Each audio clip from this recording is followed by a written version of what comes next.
सनातन secrets में आपका स्वागत है। आज हम वाल्मीकि रामायण के एक बहुत दुखद प्रसंग की बात करेंगे। लंका विजय के बाद श्री राम अयोध्या का राजकाज देख रहे थे। एक दिन काल तपस्वी के रूप में श्री राम से मिलने आया। काल ने श्री राम को कहा कि कोई तीसरा मनुष्य काल और श्री राम के बीच की बात सुन लेगा तो श्री राम उसको मृत्यु दंड देंगे। श्री राम ने यह मान लिया और लक्ष्मण को द्वार पर पहरा देने को बोला।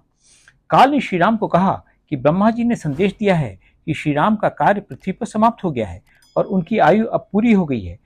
फिर भी यदि वे प्रजा के पालन के लिए पृथ्वी पर रहना चाहें तो रह सकते हैं। अभी श्री राम और काल की बातचीत समाप्त नहीं हुई थी कि दुर्वासा ऋषि वहां पहुंचे। दुर्वासा श्री राम से तुरंत मिलना चाहते थे, परंतु लक्ष्मण ने उनको प्रतीक्षा करने को कहा। इस पर दुर्वासा राज्य को और सबको शाप देने के लिए तैयार हो गए।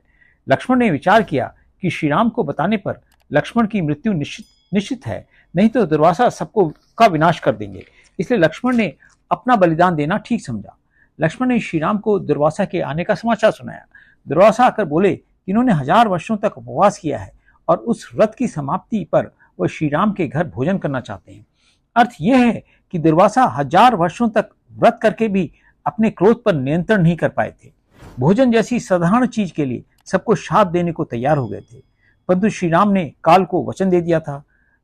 परंतु लक्ष्मण ने बड़ी प्रसन्नता से राम को कहा, न संतापम महाबाओ मदर्थम कर्तुमर्हसि पूर्व निर्माण बद्धा ही कालस्य गतिरि ऋषि। महाभाव, मेरे लिए दुख न करें, क्योंकि पूर्वजन्म के कर्मों से बंधी हुई काल की गति ऐसी ही है। जब श्री राम ने अपने मंत्रियों और पुरोहित को यह बताया तो वशिष्ठ जी ने कहा कि इन्होंने तपोबल से यह पहले ही देख लिया था कि काल बहुत प्रबल है और लक्ष्मण को जाना होगा। प्रतिज्ञा को झूठी नहीं कर सकते हैं।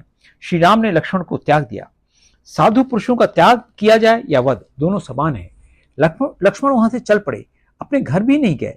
सरयू किनारे जाकर उन्होंने आचमन किया और हाथ जोड़कर इंद्रियों को वश में करके प्राणवायु को रोक लिया। लक्ष्मण अपने शरीर के साथ ही सब मनुष्यों की दृष्टि से ओझल हो गए और देवराज इंद्र उन्हें साथ लेकर स्वर्ग में चले गए।